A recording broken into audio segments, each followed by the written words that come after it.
আপনাদের salary sheet আপনারা কীভাবে দেখবেন সেটা আমি ভালো করে এক্সপ্লেন করছি, ওয়ার্ড টু ওয়ার্ড মাথা ঠান্ডা করে স্লোলি জিনিসটাকে বুঝবেন, না বুঝে শুনে বারবার কোয়েরি কাইন্ডলি দেবেন না, ঠিক আছে। আপনারা আগে যাবেন এই জায়গায়, এখানে ক্লিক করবার পরে আপনারা যখন এটাকে ওপরে যাবেন, ওপরে যাওয়ার পরে এখানে আপনারা ড্রিম ডেটা দেখতে পাচ্ছেন, ঠিক আছে। এই ড্রিম ডেটাতে আপনারা ক্লিক করবেন, ক্লিক করে এরকম ধরনের একটা ইন্টারফেস আপনারা দেখতে পাবেন, ঠিক আছে। এখানে আপনারা নিশ্চয়ই জানেন টপ আপের সেকশনটা যেমনভাবে আগে আপনারা করতেন ওইটাই, ট্রানজ্যাকশানস এখানে আপনারা দেখতে পাবেন নিজেদের ট্রানজ্যাকশান। এবারে আসছি আমরা স্যালারি শিটে, ভেরি ইম্পর্ট্যান্ট। আমরা যখন স্যালারি শিটে আসছি এটা এই ধরনের একটা ইন্টারফেস খুলে যাচ্ছে। এইখানে আপনি দেখতে পাবেন দিস মান্থ না লাস্ট মান্থ, এখানে আপনি গেল মাসের এবং কারেন্ট মান্থের সেশন শুধু দেখতে পাবেন, তার বেশি কিছু দেখতে পাবেন না, ঠিক আছে। আমি এখানে নিয়ে নিচ্ছি লাস্ট মান্থ। তারপরে এইখানে আপনাকে সিলেক্ট করতে হবে কোন রাউন্ড, 16 to 30, 31, এবং এখানে অল দিলে আপনার এজেন্সির আন্ডারে যতগুলো হোস্ট আছে যারা কাজ করেছে অথবা যাদের স্যালারি হয়েছে তাদের ডিটেলসগুলো চলে আসবে, ঠিক আছে। অল দেবার পরে এই যে ফেচ ডেটাটাকে ক্লিক দিতে হবে। ক্লিক দেবার পরে এখানে আপনাকে টোটাল দেখিয়ে দিচ্ছে আপনার মোট টোটাল হোস্টের স্যালারি কি হয়েছে, আপনার টোটাল মার্চেন্টের কমিশন কত হয়েছে এবং টোটাল স্যালারি আপনার কত হয়েছে, ঠিক আছে। এবার টোটাল স্যালারি কত হয়েছে এবং এইখানে আপনি নিচে একটা একটা করে এইদিকে সরিয়েও দেখতে পারেন, ঠিক আছে, কোনো পার্টিকুলার এজেন্সির যদি আপনি দেখতে চান, ঠিক আছে। অথবা যদি আপনাদের মনে হয় এটা খুব প্যারাজনক জিনিস, আপনাদেরকে আমরা একটা নতুন অপশন করে দিয়েছি, এখানে দেখেন পিডিএফ, ডাউনলোড অ্যাজ পিডিএফ। আপনারা যখন ডাউনলোড অ্যাজ পিডিএফে ক্লিক করবেন এরকম ধরনের একটা ইন্টারফেস খুলবে। তারপরে এখানে শেয়ারের অপশান আছে, আপনারা যদি এটাকে শেয়ার দিয়ে দেন, নিজেদের কোনো হোয়াটসঅ্যাপ নম্বরে যদি আপনারা এটাকে শেয়ার দিয়ে দেন, শেয়ার দেবার পরে আপনার কাছে এরকম ধরনের একটা পিডিএফ খুলে যাচ্ছে, যার মধ্যে এটাকে আপনি জুম করে আপনারা ঠিক যেমন গুগল শিটে দেখতে পেতেন সেইভাবে প্রত্যেকটা আইডির আপনারা ডিটেলস এখানে দেখতে পাচ্ছেন। আরেকটা জিনিস বলে দিই যে এইখানে যে মানে কিভাবে দেয়া আছে, আপনার এজেন্সির মধ্যে যে আইডির সবথেকে বেশি স্যালারি হবে গ্র্যান্ড টোটালে সেটা সবথেকে টপে থাকবে, তার থেকে একটু কমেরটা তার নিচে থাকবে, তার থেকে একটু কমেরটা নিচে থাকবে, এইভাবে জিনিসটাকে ডিজাইন করা হয়েছে যাতে আপনাদের বেশি খুঁজতে না হয়, ঠিক আছে। এছাড়া আরেকটা সিস্টেমও বলে দিচ্ছি আপনাদের, যে ধরুন আপনাদের কোনো একটা হোস্ট, পার্টিকুলার একটা হোস্টকে আপনারা দিতে চাইছেন যে ভাই তার স্যালারি কত হয়েছে।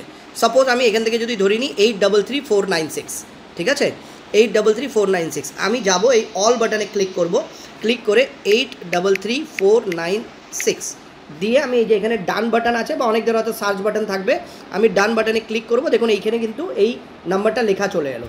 আমি এইটাতে যখন ক্লিক করব, ক্লিক করে এইবারে আমি যখন এখানে এই ফেচ বাটনটাতে ক্লিক করব, ফেচ বাটনটাতে ক্লিক করলে শুধু ওই পার্টিকুলার 833496-এর সমস্ত ডিটেলস কিন্তু আপনার কাছে চলে আসছে, সমস্ত ডিটেলস। এবং এইটাকে যদি আপনি এবার পিডিএফে নেন, ঠিক আছে, এইটাকে যদি শুধু পার্টিকুলার ওই হোস্টটার যদি আপনি পিডিএফে নেন, তাহলে আপনার ওই হোস্টটা যদি আপনি পিডিএফে নেন তাহলে আপনি শুধু পার্টিকুলার ওই হোস্টের পিডিএফটা কিন্তু পেতে সক্ষম হচ্ছেন, ঠিক আছে। এই দেখে নিন এখানে আপনারা পার্টিকুলার ওই হোস্টের ডিটেলস আপনারা খুঁজে পাচ্ছেন। এবার ধরুন আপনারা হোস্টকে দিতে চাইছেন, সেই ক্ষেত্রে আপনাদের কাছে আরেকটা পথ আছে, আপনাদের আগে এই আপনাদের টোটাল হোস্ট স্যালারি পর্যন্ত তাদের দেবার দরকার। সেই ক্ষেত্রে আপনার খুব ইজিলি টোটাল মার্চেন্ট কমিশনটাকে বাদ দিয়ে, ঠিক আছে, এটাকে একটু ছোট করে নিলে আপনাদের, হ্যাঁ একটু ছোট করে নিয়ে আপনারা যদি একটা স্ক্রিনশট নিয়ে নেন, স্ক্রিনশট নেবার পরে আপনারা এটাকে খুব ইজিলি আপনার যেটুকু দরকার, আপনার যেটুকু হোস্ট স্যালারি অবধি দরকার এবং ওপর থেকে যদি এটা আপনার না লাগে, আপনারা আপনাদের মতনভাবে ডিজাইন করে আপনারা এইটাকে নিজের যে কোনো বা হোস্টকে আপনারা পাঠিয়ে দিতে পাচ্ছেন এবং আপনাদের পারপাস কিন্তু সলভ হচ্ছে। এই দেখুন পার্টিকুলার ওই হোস্টের আইডি ডিটেলস, ভিডিওর পুরো ডিটেলসটাই তার স্যালারি পর্যন্ত, টোটাল হোস্ট স্যালারি পর্যন্ত কিন্তু তাদের কাছে আপনারা পৌঁছে দিতে সক্ষম হচ্ছেন, ঠিক আছে। আশা করি এর থেকে ভালো জিনিস আর কোনো জায়গায় থাকতে পারে না, ঠিক আছে। আমরা এটার পেছনে অনেক কাজ করেছি। পার্টিকুলার হোস্ট ওয়াইজও আপনারা দিতে পাচ্ছেন, যেটা আগে আপনাদের আপনারা এখানে আইডি নাম্বার লিখলেই কিন্তু চলে আসবে, বাট সেই আইডি নাম্বারটা আপনার এজেন্সিতে হতে হবে। যেমন 1 2 3 4 5 6 এটা আমার আইডি আমি এখানে ক্লিক করলে কিন্তু আসবে না, কারণ এই আইডিটা আমার এজেন্সিতে নেই, ঠিক আছে। আর এখানে আমার এজেন্সিতে যেসব আইডি আছে সেগুলো এখানে থাকবে, এছাড়াও আপনি এখান থেকে সার্চ করে আপনারা এটাকে নিতে পারবেন। এটা হলো আপনাদের স্যালারি কিভাবে দেখবেন তার জন্য এই ভিডিওটি। এরপরে আমি নেক্সট ভিডিও দিচ্ছি, এই ভিডিওটা বড্ড লম্বা হয়ে যাবে নালে। নেক্সট ভিডিও আপনাদের ফাইনাল স্যালারি ক্যালকুলেশনটা কিভাবে আপনারা দেখবেন, ঠিক আছে, অথবা এটা দিয়ে আমি কন্টিনিউ করে দিচ্ছি।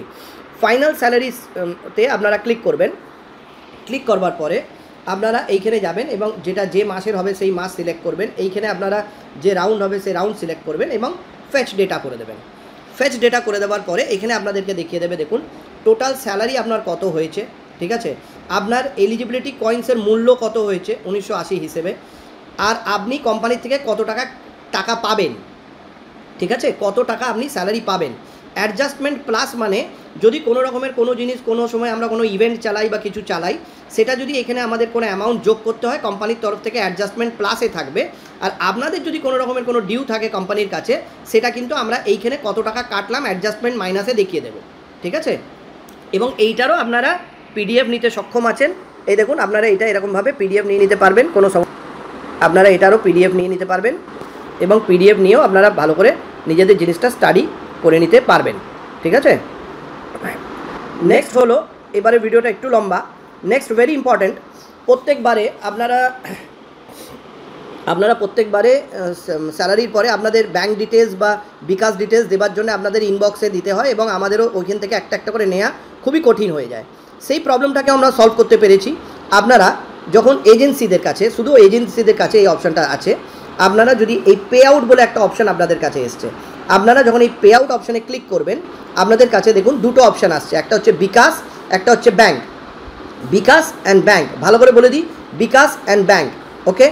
যদি আপনারা পুরো স্যালারিটা বিকাশে নিতে চান, ঠিক আছে, তাহলে আপনারা এই যে এডিট বাটনটা আছে, এই এডিট বাটনে আমরা ক্লিক করবেন।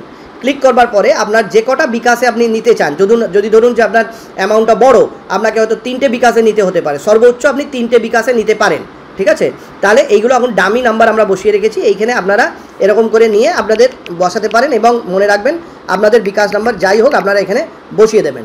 বসিয়ে দেওয়ার পরে যদি আপনার মনে হয় যে না আমার দুটোই বিকাশ আছে, আমার 3টে বিকাশ দরকার নেই বা একটা আছে, তাহলে সেইগুলোতে আপনারা 0 করে দেবেন। দেখুন এটাতে আমরা 0 করে দিয়েছি, 0, ঠিক আছে, 0 করে এটাকে আমরা সেভ দিয়ে দেবো। সেভ দিয়ে দিলে ওই বিকাশ নম্বরগুলো এখানে চলে আসবে এবং আমাদের সিস্টেমের মধ্যে চলে আসবে। আপনার স্যালারিগুলো কিন্তু তখন এই বিকাশেতে আমরা পাঠিয়ে দেবো, ঠিক আছে। এবার যদি আপনি ব্যাংকে চান, যে কোনো একটাতে পাবেন, আইদার বিকাশ আইদার ব্যাংক, ঠিক আছে।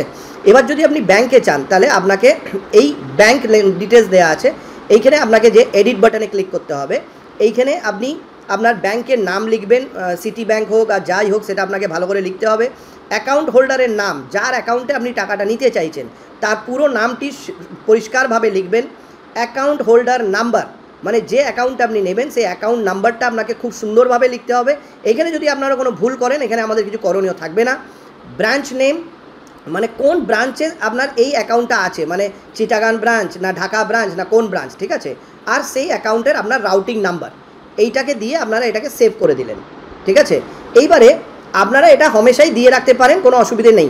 বাট এই এডিট অপশানটা আপনাদের কাছে মাত্র 2 দিনের জন্য আমরা খুলব, ঠিক আছে। তারপরে এই এডিট অপশান বন্ধ হয়ে যাবে, তার মধ্যে আপনাদেরকে সব ফিল আপ করতে হবে। আরেকটা জিনিস, আপনারা বিকাশও দিয়ে রাখতে পারেন, ব্যাঙ্কও দিয়ে রাখতে পারেন।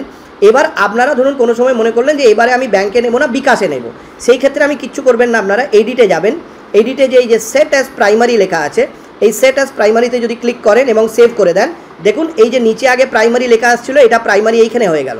তার মানে আমাদের সিস্টেম বুঝবে যে আপনি এবারের স্যালারিটা এই বিকাশগুলোতে নিতে চাইছেন। আপনার প্রাইমারিটা যদি ব্যাঙ্কে থাকে তাহলে আমরা ব্যাঙ্কে পেমেন্ট করব, প্রাইমারিটা যদি বিকাশে থাকে তাহলে আমরা বিকাশে পেমেন্ট করব, ঠিক আছে। আশা করি এই ইনফরমেশনগুলো খুবই ইনফরমেটিভ এবং আমরা জিনিসগুলোকে অটোমেটেড করতে চাইছি।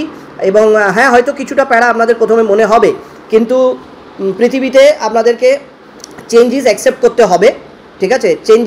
দুনিয়াতে দুনিয়ার সাথে না চললে খুব টাফ আছে। আগের মতনভাবে পড়ে থাকা যে আমাদের আগে যে সিস্টেম ছিল সেটাই ভালো ছিল, নতুন সিস্টেম আসলে কিছুটা সমস্যা প্রথম অবশ্যই দেখা যাবে।